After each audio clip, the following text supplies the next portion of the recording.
चले बोले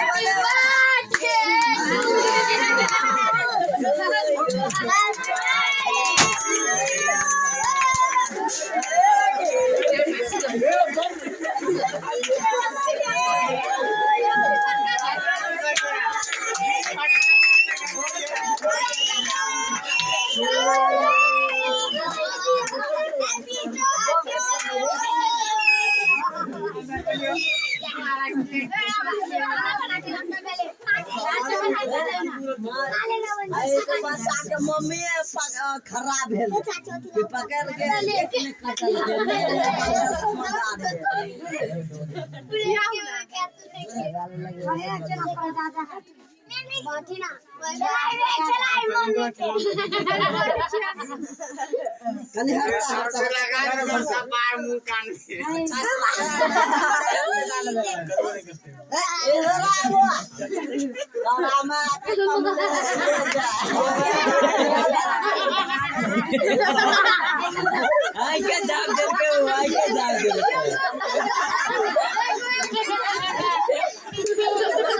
चले हो गया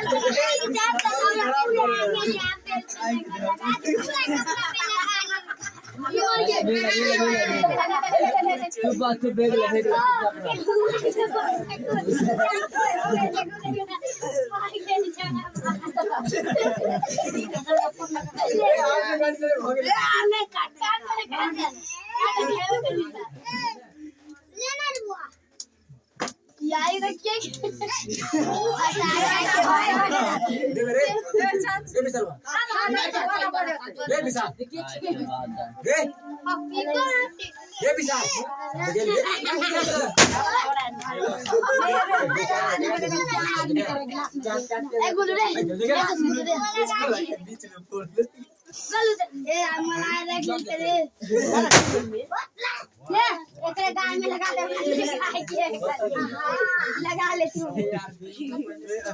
भैया के आवश्यक लागले हो केक के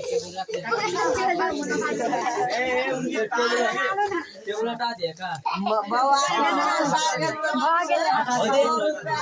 ए टेबल नहीं आव